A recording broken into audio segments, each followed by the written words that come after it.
Olá, meu amigo, meu querido professor e professora da Escola Sabatina, queridos alunos, sejam mais uma vez bem-vindos. Estamos terminando esse trimestre, estamos na lição 12, Amar a Misericórdia. Ao longo do trimestre nós estudamos o Velho Testamento, o Novo Testamento ali no ministério de Jesus, o ministério dos apóstolos, estudamos o que é possível fazer nos nossos dias, a volta de Jesus, e agora nestas lições que ainda restam, o autor pretende enfocar alguns pontos práticos que estão disponíveis a cada crente, a cada cristão. Então, na parte de sábado, ele diz que o mal existe, mesmo com as ações da igreja, as ações da sociedade, das pessoas boas, o mal persiste. Ele só será destruído na volta de Jesus. Só que não devemos cruzar os braços, devemos lutar contra esses males. Então, quais são as prioridades do reino? E aqui vamos lembrar da semana passada, quando estudamos o reino da graça e o reino da glória. Quais são as prioridades do reino? O reino hoje é o reino da graça. Então, cuidado, que isso aqui não deve ser envolvido com a ideia do reino da glória. Eu vou explicar. Vamos primeiramente olhar Mateus, capítulo 6, verso 25 e seguintes. Leia esses textos na classe. Trabalhe essa passagem na lição de domingo.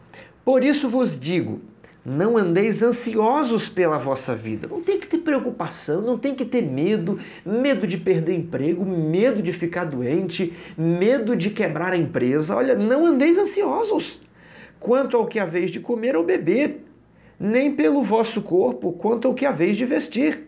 Não é a vida mais do que o alimento? E o corpo mais que as vestes? Ora, talvez você perdeu o seu emprego porque Deus quer te dar um melhor.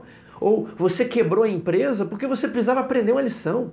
Deus permitiu que a sua empresa quebrasse, mas Ele não vai deixar de cuidar de você. Talvez houve uma doença ali na família, alguém morreu, alguém padeceu, mas você precisava entender algo maior. Aquilo ali mudou o rumo da sua vida, foi para a sua salvação. Deus tirou os olhos de Sansão, mas foi para salvá-lo, porque os olhos de Sansão levavam à perdição. Então, lembre-se, os reveses podem vir. Os reveses vão acontecer na vida, mas você vai ter com que se vestir e você terá com que se comer. Nada lhe faltará. Nunca vi em toda a minha vida o justo padecer necessidade, nem sua descendência mendigar o pão. Verso 26. Observai as aves do céu. Não semeiam, não colhem, nem ajuntam em celeiros, mas Deus a sustenta. Se Ele sustenta os passarinhos, por que Ele não vai cuidar de você também? Então, professor, isso aqui é a esperança que você tem que levar para aliviar as cargas dos alunos que ficaram durante toda a semana passando privações, enfrentando dificuldades, sofrendo de ansiedade. Esse é um grande mal do nosso século. 27. Qual de vós, por ansioso que esteja, pode acrescentar um côvado ao curso da sua vida? A ansiedade não muda nada. Aqui temos que exercitar a fé e descansar, porque Deus nos fará deitar na cama e dormir tranquilos, lançando sobre Ele toda a vossa ansiedade, porque Ele tem cuidado de vós. Você olha para o passado e fala, olha, Deus cuidou tão bem de mim, por que eu vou estar preocupado agora com a perda do emprego? Por que eu vou estar preocupado com coisas do futuro? E por que andais ansiosos quanto ao vestuário? Considerai os lírios do campo. Vou passar para o verso 30. Ora, se Deus veste assim a erva do campo, que hoje existe e amanhã lançada no forno, quanto mais a vós outros, homens de pequena fé. Professor, enfatize a necessidade de fé. Fé é ler isso aqui e acreditar e falar, olha, se é assim, tá bom, eu vou lançar sobre ele toda a minha ansiedade. Agora, não é pelo fato de que Deus cuida de nós e não devemos ficar ansiosos que agora nós vamos cruzar os braços e não vamos fazer nada, né? Lembramos ali daquela parte de salvação que estudamos na lição 10, quando falamos que a transformação no crente, ela é uma obra do Espírito Santo e ela é uma obra natural. Muitos acham que vão ficar cruzados e o Espírito Santo vai fazer a obra. Eu pergunto para você, meu amigo, se você pensa assim, se você cruzar os braços, será que o Espírito Santo vai distribuir cesta básica para você no domingo à noite? Não vai. Você tem que fazer alguma coisa. Não é porque agora você não vai andar ansioso, vai confiar em Deus, que agora você cruza os braços e não faz nada. Não. Temos que reformular as prioridades da nossa vida de maneiras reais e práticas. E aqui ele vem. Interessante é que a lição ela não é escrita só para o Brasil. No Brasil não tem guerra. No Brasil tem alguns desastres, mas no Brasil não é o Paquistão. O Brasil não é a Índia. O Brasil não é a África. O Brasil não é a Líbia, que está numa guerra terrível há quantos anos? O Brasil vive as guerras do tráfico, há lugares de extrema violência. Mas vamos entender que a lição é para o mundo inteiro e também para esses lugares. E aqui a lição fala: reformular as prioridades da nossa vida de maneiras reais e práticas. E aqui o autor da lição vai trabalhar com ajudar pessoas oprimidas por um governo e ajudar e obedecer a esse governo. Porque temos o dever de obedecer aos governantes e temos o dever de ajudar os oprimidos. E quando são os governantes que nos forçam ou promulgam leis de opressão, como devemos agir?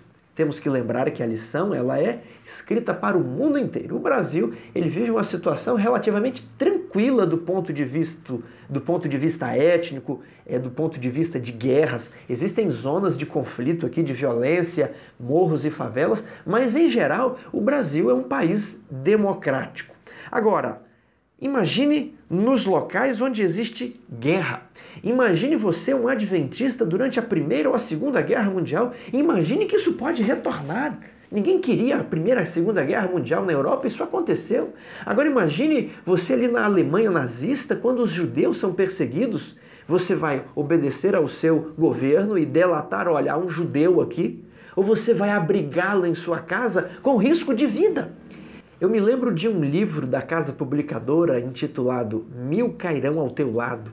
E me lembro de um livro mais antigo também, chamado Refúgio Secreto. Pessoas que viveram as agonias da Segunda Guerra Mundial, que tiveram que enfrentar o governo nazista e, por vezes, protegeram judeus.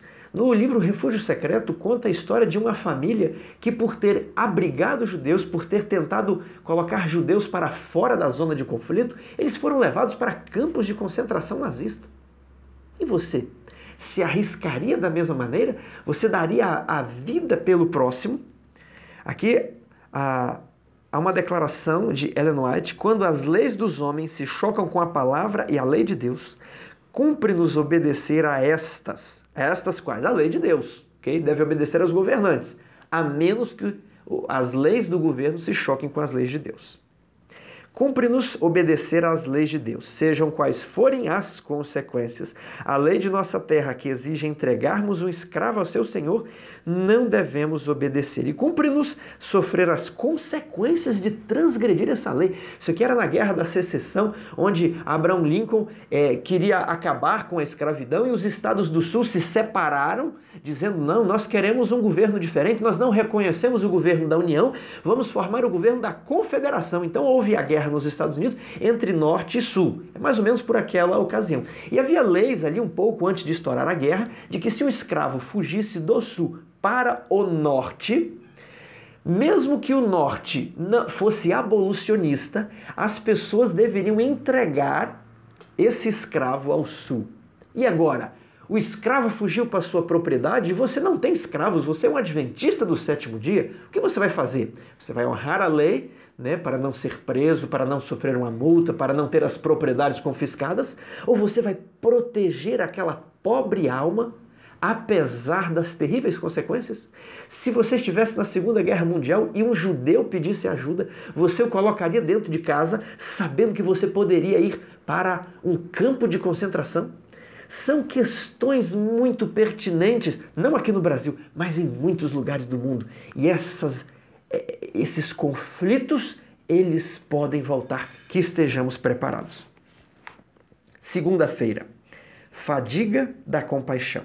Aqui o autor, ele coloca 4 pontos práticos, 4 coisas em que você deve se treinar, se preparar para saber exercitar a compaixão, para saber aplicar a misericórdia. A primeira delas é compaixão. E ele fala, olha, claro que todo mundo tem uma compaixão natural aí dentro do ser humano. Porém, existe um fenômeno chamado fadiga da compaixão, que é a perda dessa compaixão natural, a perda dessa sensação de humanidade. E como isso acontece?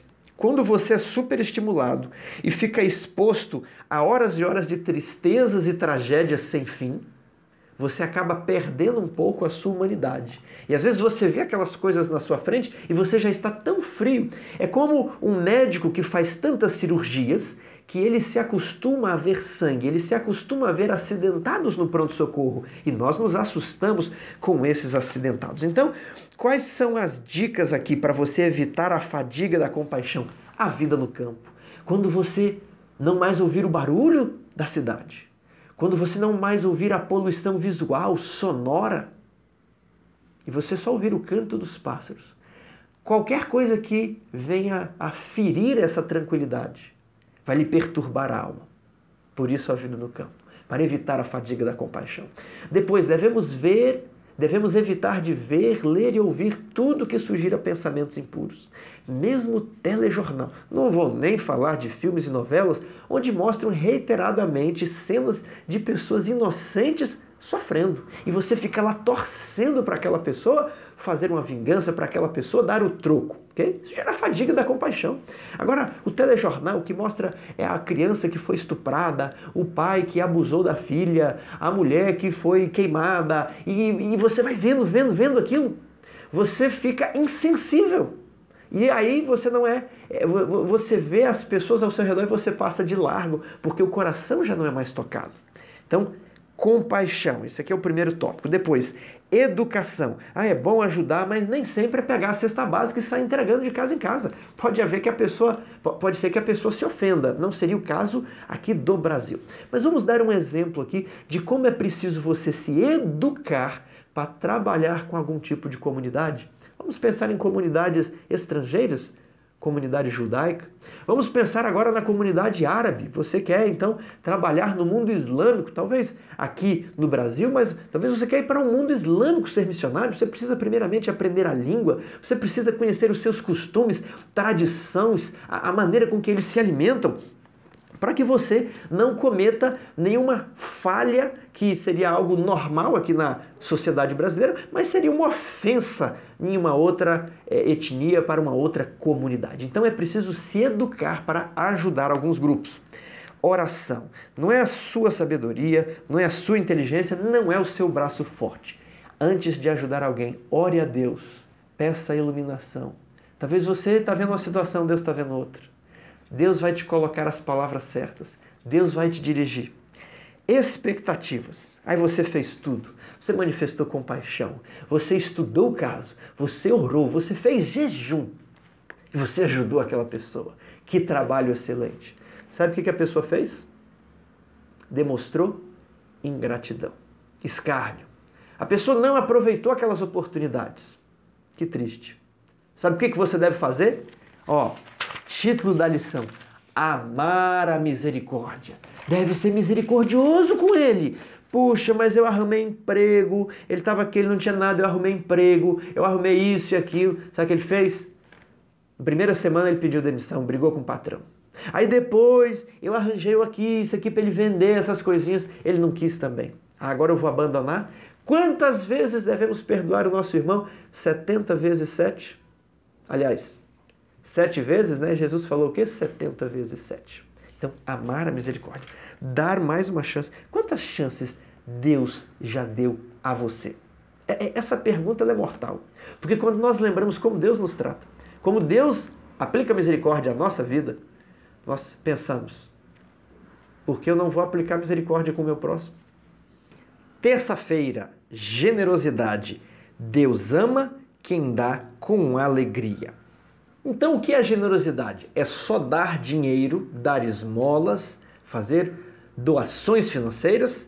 Não, é mais do que apenas investir dinheiro em uma causa, não importa quanto essa causa seja digna. Em vez disso, a generosidade ela deve permear a nossa vida, ela deve permear o nosso trato, o nosso comportamento, a nossa maneira de administrar os nossos bens e, por que não, administrar o espírito e as emoções. Vejamos aqui na pergunta 2, o que os seguintes textos ensinam sobre a generosidade para com os necessitados. Aqui em Levítico 25:35 diz: se um irmão cair em desgraça, você deve sustentá-lo. Você deve abrigá-lo. Você deve ajudá-lo. Era um empresário rico, sabe? Mas aí o filho se suicidou, a esposa foi embora, a empresa deu errado e agora? Ele está na pior. Você vai deixar ele ali? Não.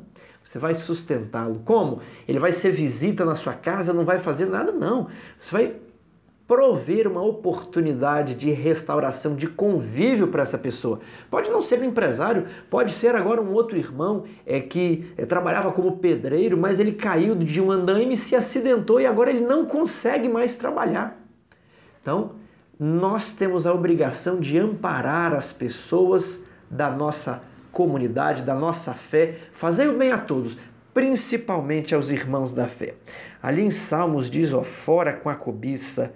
Nós, em 2 Coríntios, devemos dar segundo o que tem, não segundo o que não tem. Você vai fazer o que está ao seu alcance. Muitas pessoas elas se afligem pensando, mas a fome na África, são milhões de pessoas.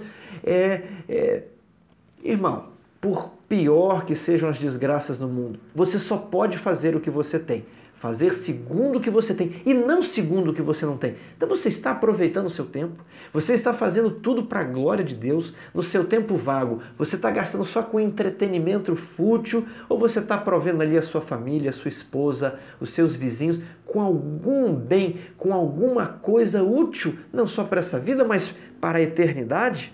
Não deve sentir-se aflição, porque mesmo que você dê todos os seus bens aos pobres, não vai resolver o problema da fome na África. Não vai. Mas você deve fazer o que chega às suas mãos, segundo o que você tem. Depois, devemos dar a vida aos nossos irmãos. É o caso de pessoas que deram a vida para proteger judeus, para retirar os judeus de dentro da perseguição nazista. Literalmente deram a vida, foram para o campo de concentração e morreram em trabalhos forçados. Agora vamos ver aqui 1 Timóteo 6, 17 seguintes.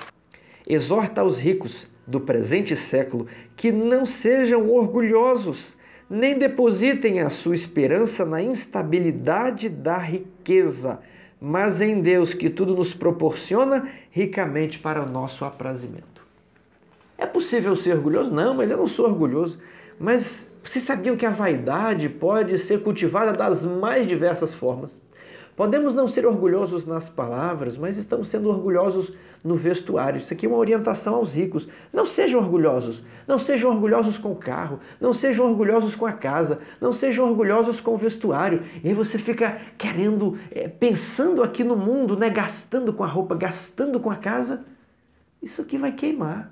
Não sejam orgulhosos, não confiem na instabilidade das riquezas. Às vezes você pensa, a minha família tem um império, eu tenho isso aqui, eu tenho essa herança, eu tenho essa empresa, eu tenho essas ações dessas empresas aqui na Bolsa de Valores.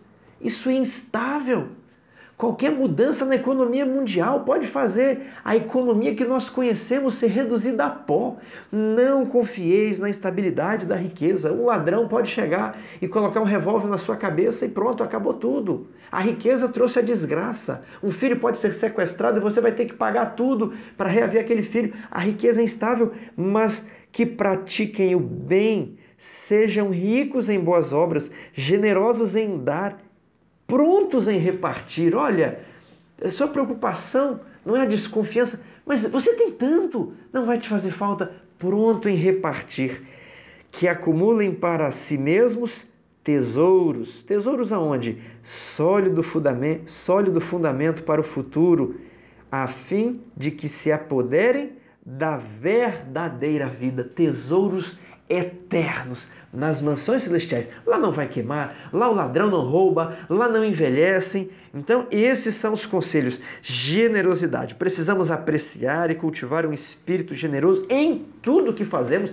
É um sorriso generoso para o motorista do ônibus. Ele pode estar rabugento ali, mas você vai dar um sorriso generoso no metrô, um sorriso generoso na escola, um aperto de mão generoso. Você vai repartir o seu lanche de maneira generosa. Você vai dar as suas roupas, não só aquela que está com um buraco, aí você vai dar. Dê roupas boas. Seja generoso em tudo. Deus cuida de você. Nada lhe faltará. Além de doarmos dinheiro ainda, que generosamente, de que maneira devemos manifestar um espírito generoso? Acabamos de comentar, em todas as atividades da vida, quer seja com um sorriso, um aperto de mão, uma palavra calorosa, ajuda financeira, ajuda material, ajuda com o trabalho, em tudo sejais generosos. Pacificação.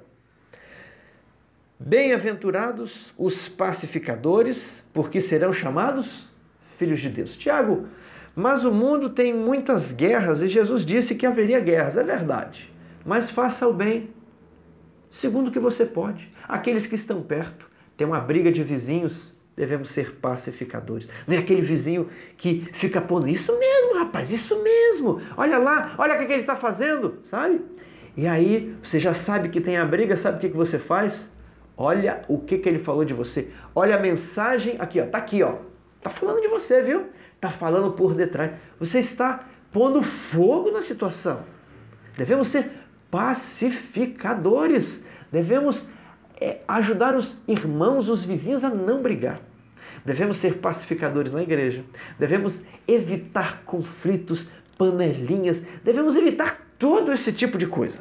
Pacificadores de uma maneira ampla. Agora, a lição também sabe que em partes no mundo você tem conflitos bélicos, conflitos de guerra. Não é o caso do Brasil. Então, professor, procure aplicar a ideia da pacificação para o contexto da sua classe. Teve briga na sua igreja? Teve discórdia, a pessoa que falou mal de outra pessoa? Então, procure aplicar a ideia de pacificação no seu contexto. Isaías 52:7. Como podemos colocar em prática esse texto? Bem-aventurados os pés dos que anunciam as boas novas. Meu querido amigo que está vivendo um conflito bélico mesmo, dentro de um contexto de guerra, numa favela, em um morro. Seja fiel, Jesus vai voltar, ele vai acabar com isso. Querido casal que está vivendo uma instabilidade emocional, seja fiel, Jesus vai voltar. É o que falamos na lição antes, você vai abraçar sua esposa e falar, nós vencemos, valeu a pena não ter se separado, valeu a pena ter persistido, vamos fazer as pazes, vamos nos pacificar. Então, bem-aventurados aqueles que estão anunciando as boas novas de que haverá uma paz eterna, a paz com a volta de Jesus. E até lá devemos não ficar irados nem guardar rancor. E que devemos amar os nossos inimigos e orar pelos que nos perseguem. Aqui uma recapitulação do Sermão da Montanha. Finalmente, a parte de quinta-feira. Uma voz para os que não têm voz. Como que você deve viver na comunidade onde há idosos que são trapaceados, crianças que são abusadas, mulheres que sofrem violência doméstica, pessoas na rua que sofrem agressões voluntárias nas mídias sociais, isso é moda, né? Levantar uma difamação e divulgar aquilo nas redes sociais. Você deve ser uma voz aos que não têm voz. Você deve defender os que não sabem se defender. O que isso quer dizer, Tiago? Eu devo entrar na política? Não. Cuidado. Os movimentos sociais, eles geralmente têm um fundo político e nós não compartilhamos disso. Lembram do que falamos na lição sobre o reino da graça e o reino da glória? Agora nós lutamos pelo reino da graça. É o reino que está dentro da pessoa. O reino invisível que vai transformar o coração como um fermento que ninguém vê, mas faz a massa crescer, ok? Esse é o fermento. Ao nos envolvermos com política, nós estamos querendo apressar o reino da glória. Só que está nas mãos de Cristo. É Ele que vai destruir todos os impérios terrestres e vai promover um reino visível de justiça social palpável. Até lá nós nos envolvemos no reino da graça. Então qual que é o perigo dos movimentos sociais? É que eles vão se empenhar por lutas políticas. Fazem coisas boas, fazem sim. Mas o que Jesus disse? Se o meu reino fosse daqui, os meus amigos se empenhariam por mim. Mas o meu reino não é deste mundo. O reino da glória ainda não veio. O reino da glória virá por ocasião da volta de Jesus. Então, faça o bem a todos, se envolva, faça grupos, mas cuidado com os movimentos de fundo político, que não é a missão dos adventistas se envolverem na política. Vamos trabalhar com justiça social das mais diversas maneiras, com grupos da igreja, com a ADRA, com a ASA ou pessoalmente com a sua família, o seu ministério pessoal. Leia Isaías 58.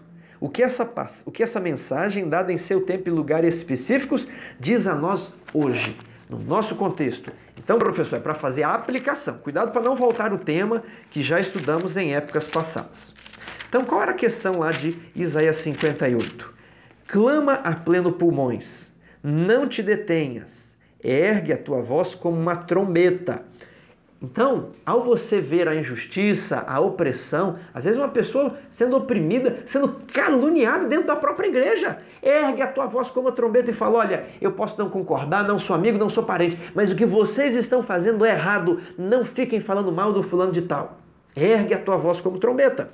Cuidado com as obras hipócritas de jejuar, de fazer coisas bonitas, de ser o primeiro ancião, de ser o pastor, de ser o presidente, né? Cuidado quando isso é feito para ferir com punho iníquo.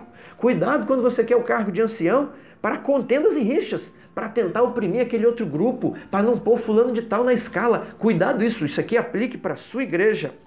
Qual que é o jejum que Jesus escolheu? É o jejum das formas, da aparência, do terno e da gravata? Não.